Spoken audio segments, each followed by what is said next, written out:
আপনারা ধীরে ধীরে রথটাকে আগিয়ে নিয়ে যান। পক্ষ থেকে আজকে আমরা এখানে এসেছি।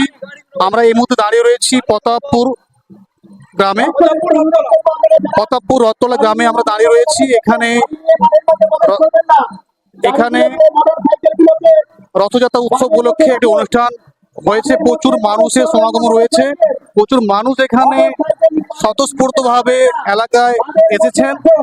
আর আমরা এই মুহূর্তে সরাসরি এই যে উৎসব কমিটির মধ্যে যিনি আমাদের সম্পাদক রয়েছেন, ঠিক আছে, আমি ওনার সঙ্গে সরাসরি চলে যাব।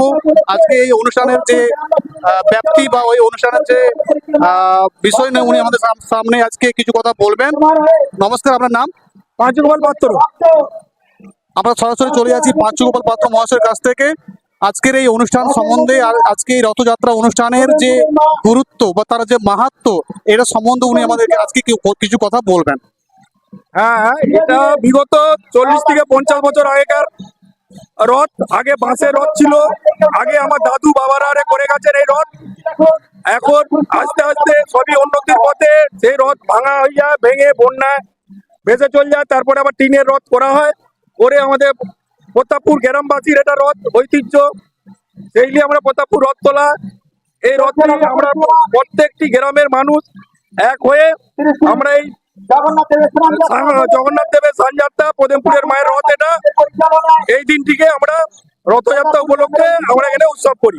আমরা এই মুহূর্তে আরেকজন হচ্ছে এই কমিটি বা উৎসব কমিটির সদস্যকে পেয়েছি, ঠিক আছে, আমি ওনার কাছ থেকে কিছু কথা শুনে নেব। আপনার নাম বলুন? শ্রী নীলমণি দাস। নমস্কার নীলবাবু, আপনি হচ্ছে বলুন আজকে এই যে অনুষ্ঠান অনেক কষ্ট করে আমরা পালন করছি, আশা করি সবাই গ্রামবাসী বা বাইরের যেসব ব্যক্তিরা আছে সবার কাছে সাহায্য পাতিছে করছি, সবার সাহায্য নিয়েই আমরা এই অনুষ্ঠানটা করতে পেরেছি।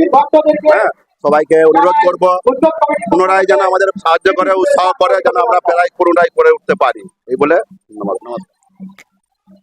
আপনারা দেখতেই পাচ্ছেন অসংখ্য মানুষের কোলাহল, অসংখ্য মানুষের ভিড়, অসংখ্য মানুষ আজকে এই উৎসব প্রাঙ্গণে এসে উপস্থিত হয়েছেন। মানুষের যে একটা আনন্দের যে একটা উৎসব, প্রাণের উৎসব, তা কিন্তু আমরা অনুভব করতে পারছি।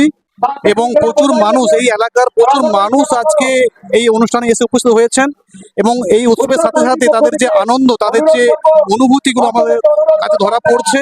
আমরা এই অনুষ্ঠানের দীর্ঘায়িত কামনা করি এবং আগামী দিনে এই অনুষ্ঠান আরো বড় হোক, আরো স্বীকৃতি হোক, এই কামনা করি। নমস্কার, এনএইচ পাবলিক টিভির সাথে অভিষেক মাইতি।